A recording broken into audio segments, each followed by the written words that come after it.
ಪರಂ ಶಾಂತಿ Kannada YouTube channel ಪರಂ ಶಾಂತಿ ಬೇಹದ್ ಜ್ಞಾನಕ್ಕೆ ಸ್ವಾಗತ. ಇಂದಿನ ವಿಷಯ, ಮನುಷ್ಯ 84 ಲಕ್ಷ ಜೀವಯೋನಿಗಳಲ್ಲಿ ಬರುತ್ತಾನೆಯೇ? ಆತ್ಮನ ಶಕ್ತಿ, ಇದರ ಬಗ್ಗೆ ತಿಳಿಯೋಣ. ಮನುಷ್ಯ 84 ಲಕ್ಷ ಜೀವಯೋನಿಗಳ ಜನ್ಮದಲ್ಲಿ ಬರುವುದಂತೂ ಸತ್ಯ. ಆದರೆ ಪ್ರತಿಯೊಬ್ಬ ಮನುಷ್ಯ 84 ಲಕ್ಷ ಜನ್ಮಗಳಲ್ಲಿ ಬರುವುದಿಲ್ಲ. ಆತ್ಮ ಶರೀರವನ್ನು ನಡೆಸುತ್ತದೆ ಎಂಬುದು ಎಲ್ಲರೂ ತಿಳಿದಿದ್ದಾರೆ. ಆತ್ಮದ ಶಕ್ತಿಯಿಂದಾಗಿ ಶರೀರದಲ್ಲಿ ಪ್ರಾಣಶಕ್ತಿ ಇರುತ್ತದೆ. ಆತ್ಮನ ಶಕ್ತಿ ಶರೀರವನ್ನು ನಡೆಸಿಕೊಂಡು ಬರಲು ಸಾಧ್ಯವಾಗದಷ್ಟು ಶಕ್ತಿಯು ಕಡಿಮೆಯಾದಾಗ ಮನುಷ್ಯ ಆತ್ಮನು 84 ಲಕ್ಷ ಜೀವಯೋನಿಗಳಿಗೆ ಬರುತ್ತಾನೆ. ಎಲ್ಲ ಜನ್ಮಗಳಿಗಿಂತ ಮನುಷ್ಯ ಜನ್ಮ ಬಹಳ ಶ್ರೇಷ್ಠವಾದದ್ದು. ಮನುಷ್ಯನಿಗೆ ಶರೀರವನ್ನು ನಡೆಸಲು ಆತ್ಮನಲ್ಲಿ ಶಕ್ತಿ ಇರಬೇಕು. ಹಾಗಾದರೆ ಆತ್ಮನಲ್ಲಿ ಶಕ್ತಿ ಹೇಗೆ ಕಡಿಮೆ ಆಗುತ್ತದೆ? ಆತ್ಮನಲ್ಲಿ ಶಕ್ತಿಯು ಕಡಿಮೆಯಾಗಲು ಕಾರಣ ವ್ಯರ್ಥ ವಿಚಾರಗಳು. ಕೆಟ್ಟ ವಿಚಾರಗಳನ್ನು ಮಾಡುವುದರಿಂದ ಆತ್ಮನಲ್ಲಿ ಶಕ್ತಿ ಕಡಿಮೆಯಾಗುತ್ತಾ ಹೋಗುತ್ತದೆ. ಕೆಟ್ಟ ಕರ್ಮಗಳು ಅಂದರೆ ಮಾಂಸಾಹಾರ ಸೇವನೆ ಮಾಡುವುದು, ಕಳ್ಳತನ, ಮೋಸ, ಹತ್ಯೆ ಇತ್ಯಾದಿ. ಇದೆಲ್ಲವನ್ನು ನಾವು ತಿಳಿದುಕೊಂಡಿದ್ದೇವೆ. ಇಷ್ಟೇ ಅಲ್ಲದೆ ಅಹಂಕಾರ, ಕೆಟ್ಟ ವ್ಯವಹಾರ, ಕೆಟ್ಟ ಕರ್ಮಗಳಿಂದ ಇತರರ ಮನಸ್ಸಿಗೆ ನೋವನ್ನುಂಟು ಮಾಡುವುದು, ಇವು ಕೂಡ ಕೆಟ್ಟ ಕರ್ಮಗಳೇ ಆಗಿವೆ. ಮನಸ್ಸು, ವಚನ ಮತ್ತು ಕರ್ಮ, ಈ 3 ಪ್ರಕಾರಗಳಲ್ಲಿ ಕರ್ಮಗಳು ಆಗುತ್ತಿರುತ್ತವೆ. ಒಟ್ಟಾರೆ ಕೆಟ್ಟ ಕರ್ಮಗಳು ಹಾಗೂ ಕೆಟ್ಟ ವಿಚಾರಗಳಿಂದಾಗಿ ಆತ್ಮಶಕ್ತಿ ಕಡಿಮೆಯಾಗುತ್ತದೆ. ಆತ್ಮ ನಿಧಾನವಾಗಿ ಶಕ್ತಿಯನ್ನು ಕಳೆದುಕೊಳ್ಳುತ್ತಾ ಅನೇಕ ಜನ್ಮಗಳಿಗೆ ಹೋಗುತ್ತಾ ಅದು ಕೆಳಸ್ತರಕ್ಕೆ ಬೀಳುತ್ತದೆ. ಜ್ಞಾನದ ಅಭಾವದಿಂದಾಗಿ ಮನುಷ್ಯ ವಿಕಾರ ಹಾಗೂ ಮಾಯೆಗೆ ಒಳಗಾಗುತ್ತಾ ಕೆಟ್ಟ ಕರ್ಮಗಳನ್ನು ಮಾಡಲಾರಂಭಿಸುತ್ತದೆ. ಪ್ರಾಚೀನ ಕಾಲದಲ್ಲಿ ಗುರುಕುಲಗಳಲ್ಲಿ ಧರ್ಮ, ಅರ್ಥ, ಕಾಮ ಹಾಗೂ ಮೋಕ್ಷದ ಬಗ್ಗೆ ಜ್ಞಾನವನ್ನು ನೀಡುತ್ತಿದ್ದರು. ಧರ್ಮ ಎಂದರೆ ಸದಾ ಒಳ್ಳೆಯ ಕೆಲಸಗಳನ್ನು ಮಾಡುವುದು. ಇದರಿಂದ ಆತ್ಮದ ಸದ್ಗತಿ ಆಗುತ್ತಿತ್ತು. ಹಾಗೂ ಅರ್ಥ ಎಂದರೆ ಹಣ ಸಂಪಾದನೆ ಮಾಡಿ ಕುಟುಂಬದ ಪಾಲನೆ ಮಾಡುವುದಾಗಿತ್ತು. ಕಾಮ ಎಂದರೆ ವಿವಾಹದ ನಂತರ ಗೃಹಸ್ಥ ಜೀವನದಲ್ಲಿದ್ದು ಸೃಷ್ಟಿಯು ಮುಂದುವರಿಯುವ ಸಲುವಾಗಿ ಸಂತಾನೋತ್ಪತ್ತಿ, ಹಾಗೂ ಮೋಕ್ಷ ಅಂದರೆ 50 ವರ್ಷದ ನಂತರ ಮೋಕ್ಷಕ್ಕಾಗಿ ಪುರುಷಾರ್ಥವನ್ನು ಮಾಡುವುದು. ಇದು ಅಂದಿನ ವಾಸ್ತವಿಕ ಶಿಕ್ಷಣವಾಗಿತ್ತು. ಆದರೆ ಇಂದು ಕೇವಲ ಅರ್ಥ, ಕಾಮದ ಶಿಕ್ಷಣ ನೀಡಲಾಗುತ್ತಿದೆ. ಇದರಿಂದಾಗಿ ಆತ್ಮನಲ್ಲಿ ಅಸೂರಿ ಸಂಸ್ಕಾರ ಬರುತ್ತಿದೆ. ಇಲ್ಲಿ 2 ಪ್ರಕಾರದ ವಿಷಯವಿದೆ. ಅದೆಂದರೆ ಆತ್ಮನಲ್ಲಿ ಶಕ್ತಿ ಕಡಿಮೆಯಾಗುವುದು ಹಾಗೂ ಆತ್ಮನ ಶಕ್ತಿ ವೃದ್ಧಿಸುವುದು. ಆತ್ಮಶಕ್ತಿ ಕಡಿಮೆಯಾಗುವುದರ ಬಗ್ಗೆ ತಿಳಿದುಕೊಂಡೆವು. ಈಗ ಆತ್ಮಶಕ್ತಿಯನ್ನು ವೃದ್ಧಿಸುವುದು ಹೇಗೆ ಎಂಬುದನ್ನು ನೋಡೋಣ. ಆತ್ಮಶಕ್ತಿ ವೃದ್ಧಿಸಲು ನಾವು ಕೆಟ್ಟ ಕರ್ಮಗಳಿಂದ ದೂರವಿರಬೇಕು. ಇದರಿಂದ ನಮ್ಮಲ್ಲಿ ಇರುವಂತಹ ಆತ್ಮಶಕ್ತಿ ಕಡಿಮೆಯಾಗುವುದು ನಿಲ್ಲುತ್ತದೆ. ಆತ್ಮನಲ್ಲಿ ಶಕ್ತಿ ವೃದ್ಧಿಯಾಗಬೇಕೆಂದರೆ ಪರಮಾತ್ಮನ ಧ್ಯಾನ ಮಾಡಬೇಕು ಮತ್ತು ಕರ್ಮಯೋಗ ಜೀವನವನ್ನು ಬಾಳಬೇಕು. ನೀವು ನೋಡುತ್ತಿರಬಹುದು, ಜಗತ್ತಿನಲ್ಲಿ ಅನೇಕ ಪ್ರಕಾರದ ಜನರಿದ್ದಾರೆ ಹಾಗೂ ಅವರ ಸ್ಥಿತಿಗತಿಗಳು ಸಹ ಬೇರೆ ಬೇರೆಯೇ ಆಗಿರುತ್ತದೆ.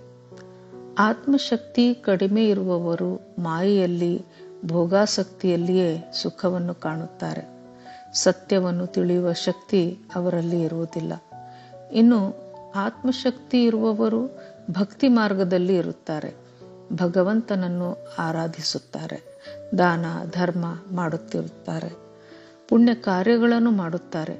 ಮತ್ತು ಇನ್ನೂ ಹೆಚ್ಚು ಶಕ್ತಿ ಇರುವಂತಹ ಆತ್ಮರು ಶಾಸ್ತ್ರಗಳ ಜ್ಞಾನವನ್ನು ಹಾಗೂ ಆತ್ಮನ ಸದ್ಗತಿಯಾಗುವಂತಹ ಸತ್ಯ ಜ್ಞಾನವನ್ನು ಪಡೆದುಕೊಳ್ಳುತ್ತಾರೆ. ಇವರಿಗೆ ಚೆನ್ನಾಗಿ ಅರಿವಿರುತ್ತದೆ. ಅದೇನೆಂದರೆ, ಈ ಭೂಮಿಯಲ್ಲಿ ತಾನು ಭೋಗಗಳ ಹಾಗೂ ಮಾಯೆಯ ಜಾಲಕ್ಕೆ ಸಿಲುಕಿಕೊಂಡರೆ ಅನಂತ ಜನ್ಮಗಳನ್ನು ಪಡೆಯುತ್ತಾ ಈ ಭೂಮಿಯಲ್ಲಿಯೇ ಮಾಯೆ ಮತ್ತು ಭೋಗದಲ್ಲಿ ಲಿಪ್ತನಾಗುವುದರಿಂದ ಆತ್ಮಶಕ್ತಿ ಕಡಿಮೆಯಾಗುತ್ತಾ ಹೋಗುತ್ತದೆ ಎಂಬ ಅರಿವು ಇರುತ್ತದೆ. ಜ್ಞಾನ ಮಾರ್ಗದಲ್ಲಿ ಇರುವವರು ಎಷ್ಟು ಜನರ ಸಂಪರ್ಕ ಬೇಕೋ ಅಷ್ಟೇ ಜನರ ಸಂಪರ್ಕದಲ್ಲಿರುತ್ತಾರೆ. ಹೆಚ್ಚು ಜನರೊಂದಿಗೆ ಅವರು ಬೆರೆಯುವುದಿಲ್ಲ. ಏಕೆಂದರೆ ಇಲ್ಲಿ ತಮೋ ಪ್ರಧಾನ ಮನುಷ್ಯರು ಒಳ್ಳೆಯವರನ್ನು ಸಹ ಮಾಯೆಯಲ್ಲಿ ಮುಳುಗಿಸಿ ಬಿಡುತ್ತಾರೆ. ಹೀಗಾಗಿ ಒಳ್ಳೆಯವರ ಆತ್ಮಶಕ್ತಿಯೂ ಸಹ ಕಡಿಮೆಯಾಗುತ್ತಾ ಹೋಗುತ್ತದೆ. ಇದರಿಂದ ಪುನಃ ಅವರು ಜ್ಞಾನ ಅಥವಾ ಭಕ್ತಿ ಮಾರ್ಗಕ್ಕೆ ಹೋಗಲು ಸಾಧ್ಯವಿಲ್ಲ.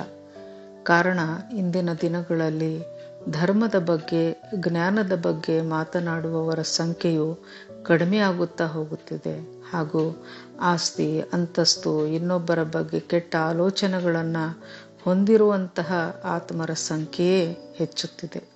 ಹೀಗಾಗಿ ಪರಮಾತ್ಮನಲ್ಲಿ ಮನಸ್ಸನ್ನು ಕೊಡಿ. ಕೇವಲ ಪರಮಾತ್ಮನೊಂದಿಗೆ ಸಂಪರ್ಕದಲ್ಲಿರಿ. ಪರಮಾತ್ಮನಲ್ಲಿ ನಂಬಿಕೆ ಇಡಿ. ಅವನಿಂದಲೇ ಆತ್ಮಶಕ್ತಿ ಸಿಗುತ್ತದೆ. ಪರಮಾತ್ಮನಲ್ಲಿ ಧ್ಯಾನ ಮಾಡುವುದರಿಂದ, ಕರ್ಮಯೋಗಿ ಜೀವನ ಬಾಳುವುದರಿಂದ ಆತ್ಮಶಕ್ತಿ ವೃದ್ಧಿಸುತ್ತಾ ಹೋಗುತ್ತದೆ.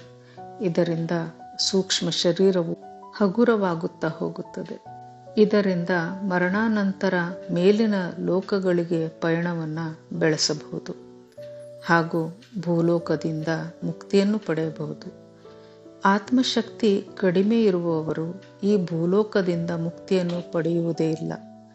ತಮ್ಮ ಕರ್ಮ ಬಂಧನಗಳಿಂದಾಗಿ ಭೂಮಿಯಲ್ಲಿ ಪದೇ ಪದೇ ಜನ್ಮವನ್ನು ಪಡೆಯುತ್ತಾ ಕೆಲವೊಮ್ಮೆ ಭೂತ ಪ್ರೇತಗಳ ಯೋನಿಗಳಿಗೂ ಸಹ ಹೋಗುತ್ತಾರೆ. ಮನುಷ್ಯನಲ್ಲಿ ಮಾಯೆ, ಭೋಗಾಸಕ್ತಿ, ಕಾಮವಾಸನೆ, ವಿಕಾರಗಳಿಂದಾಗಿ ಆತ್ಮಶಕ್ತಿ ಕಡಿಮೆಯಾಗುತ್ತದೆ. ಮನುಷ್ಯ ಶರೀರವನ್ನು ನಡೆಸಿಕೊಂಡು ಹೋಗಲು ಆತ್ಮನಲ್ಲಿ ಶಕ್ತಿಯು ಕಡಿಮೆಯಾದಾಗ ಜೀವಯೋನಿಯಲ್ಲಿ ಜನ್ಮ ಪಡೆಯುತ್ತಾ ಹೋಗುತ್ತಾನೆ. ಒಂದು ಬಾರಿ ಜೀವಯೋನಿಗಳಿಗೆ ಹೋದರೆ ಪುನಃ ಅಲ್ಲಿಂದ ಹೊರಬರಲು ಸಾಧ್ಯವೇ ಇಲ್ಲ. ಜೀವಯೋನಿ ಹಾಗೂ ಮನುಷ್ಯ ಯೋನಿ ಎರಡರ ಬುದ್ಧಿಗಳಲ್ಲಿ ಅಜಗಜಾಂತರ ಅಂತರವಿದೆ. ಜೀವಯೋನಿಗಳಿಗೆ ಹೋದಾಗ ಆತ್ಮನಲ್ಲಿ ಒಳ್ಳೆಯ ಕರ್ಮವನ್ನು ಮಾಡಬೇಕು, ಸದ್ಗತಿಯನ್ನು ಪಡೆಯಬೇಕು ಎಂಬೆಲ್ಲ ಬುದ್ಧಿಯು ನಶಿಸಿ ಹೋಗುತ್ತದೆ. ಕೇವಲ ಮನುಷ್ಯ ಜನ್ಮದಲ್ಲಿ ಮಾತ್ರ ಆತ್ಮ ಕಲ್ಯಾಣಕ್ಕೆ ಅವಕಾಶವಿದೆ. ಆತ್ಮಶಕ್ತಿ ಎಷ್ಟು ಕೆಳಮಟ್ಟಕ್ಕೆ ಹೋಗುತ್ತದೆಯೋ ಅಷ್ಟು ಕೆಳಮಟ್ಟದ ಜೀವಯೋನಿ ಸಿಗುತ್ತದೆ. ಅಂದರೆ ಕೀಟಾಣುಗಳಾಗಿ, ಸೂಕ್ಷ್ಮ ಜೀವಿಯಾಗಿ ಜನ್ಮ ಸಿಗುತ್ತದೆ. ಮರಗಳಿಂದ ಫಲವನ್ನು ಬೇರ್ಪಡಿಸಿದಾಗ ಆ ಮರಗಳಿಗೂ ಸಹ ನೋವಾಗುತ್ತದೆ. ಏಕೆಂದರೆ ಮರಗಳಲ್ಲಿಯೂ ಸಹ ಶಕ್ತಿ ಇದೆ. ಆದರೆ ಮನುಷ್ಯನಲ್ಲಿ ಅದಕ್ಕಿಂತಲೂ ಲಕ್ಷಪಟ್ಟು ಆತ್ಮಶಕ್ತಿ ಇರುತ್ತದೆ. ಬಹಳ ಹಿಂದೆ ಋಷಿಮುನಿಗಳು ತಮ್ಮ ಆತ್ಮಶಕ್ತಿ ಕಡಿಮೆಯಾಗದಿರಲೆಂದು ನಿರಂತರವಾಗಿ ತಮ್ಮ ತಲೆಯಲ್ಲಿ ಓಡುತ್ತಿರುವ ವಿಚಾರಗಳನ್ನು ಶೂನ್ಯ ಸ್ಥಿತಿಗೆ ತರಲು ಪರಮಾತ್ಮನ ಧ್ಯಾನವನ್ನು ಮಾಡುತ್ತಿದ್ದರು, ತಪಸ್ಸು ಮಾಡುತ್ತಿದ್ದರು. ಇದರಿಂದ ಅವರ ಆತ್ಮಶಕ್ತಿ ವೃದ್ಧಿಯಾಗುತ್ತಿತ್ತೇ ಹೊರತು ಕಡಿಮೆ ಆಗುತ್ತಿರಲಿಲ್ಲ. ಆದರೆ ಇಂದು ನಾವು ಋಷಿ ಮುನಿಗಳ ರೀತಿಯಲ್ಲಿ ತ್ಯಾಗಿ ತಪಸ್ವಿ ಜೀವನ ನಡೆಸುವುದು ನಮ್ಮಿಂದ ಸಾಧ್ಯವಿಲ್ಲ. ನಾವು ಗೃಹಸ್ಥ ಜೀವನದಲ್ಲಿ ಉಳಿದುಕೊಂಡು ಶ್ರೇಷ್ಠ ಕರ್ಮಗಳನ್ನು ಮಾಡುತ್ತಾ ಪರಮಾತ್ಮನನ್ನು ಸದಾ ಮನಸ್ಸಿನಿಂದ ಸ್ಮರಿಸುತ್ತಾ ಇರಬೇಕು. ಇದರಿಂದ ಆತ್ಮ ಕಲ್ಯಾಣವಾಗುವುದು. ಪರಂ ಶಾಂತಿ, ಬೇಹದ್ ಕಿ ಪರಂ ಶಾಂತಿ.